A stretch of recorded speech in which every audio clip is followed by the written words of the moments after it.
Now Total Energies, French oil giant, extracting oil in Angola, Nigeria, Congo. 2022, profit $36 billion investment in Africa, dirty pipelines, Anglo-American, founded in South Africa but now in London. Diamonds, platinum, iron, taking everything. What it left in South Africa, 6 million unemployed miners. And these are just the tip of the iceberg. What about the invisible, the secret deals, the offshore accounts, the transfer pricing tricks? Every year, $88 billion in illegal money flows out of Africa. Who writes about this? Every year, $45 billion in aid comes to Africa. Everyone writes about this, but no one says Africa is not the continent receiving aid, it's the continent giving aid. While you zoom your cameras on swollen bellies, there is a huge system working silently in the background. Every day, tons of gold, diamonds, cobalt, uranium, oil leave our land. But how? Here is the system. Step 1, create corruption, bribe our leaders, open offshore accounts, promise them a life of luxury, send their children to your schools. Step 2, make deals, get 50-year, 99-year concessions, ask for tax exemptions, be exempt from environmental rules, ignore labor rights. Step 3, control the infrastructure. Take over ports, airports, railways, but only from the mine to the harbor. Don't build roads to the villages. Don't bring electricity to schools. Step 4, provide security. Set up private security companies. Arm them. Declare protesting. Step 5, silence the media. Buy local journalists. Suppress opposing voices. Serve internal unrest news to international media.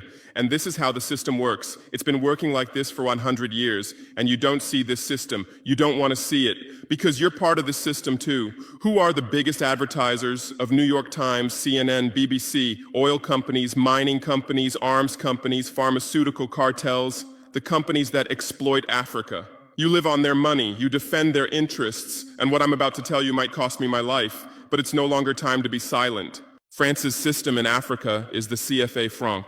14 African countries still use French colonial currency. 50% of these countries' central bank reserves sit in the French treasury. France applies negative interest to this money, so we pay France to use our own money.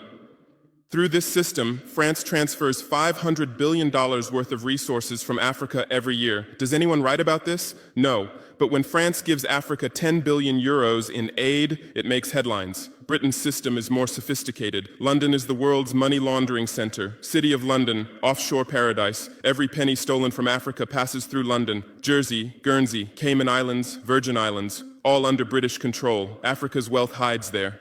America's system is AFRICOM. Africa Command, 46 military bases on the continent. Official purpose, security. Real purpose, resource control. Drones in our airspace every day, listening devices everywhere.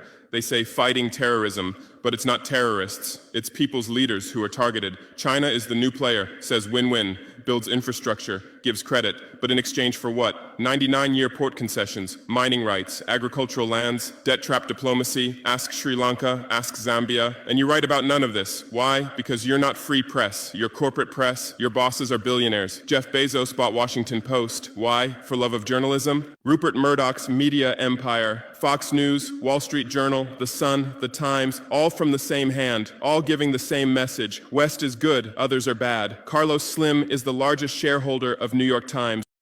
Billionaire. Where's his wealth from? Monopolized telecommunications, got rich off Latin America.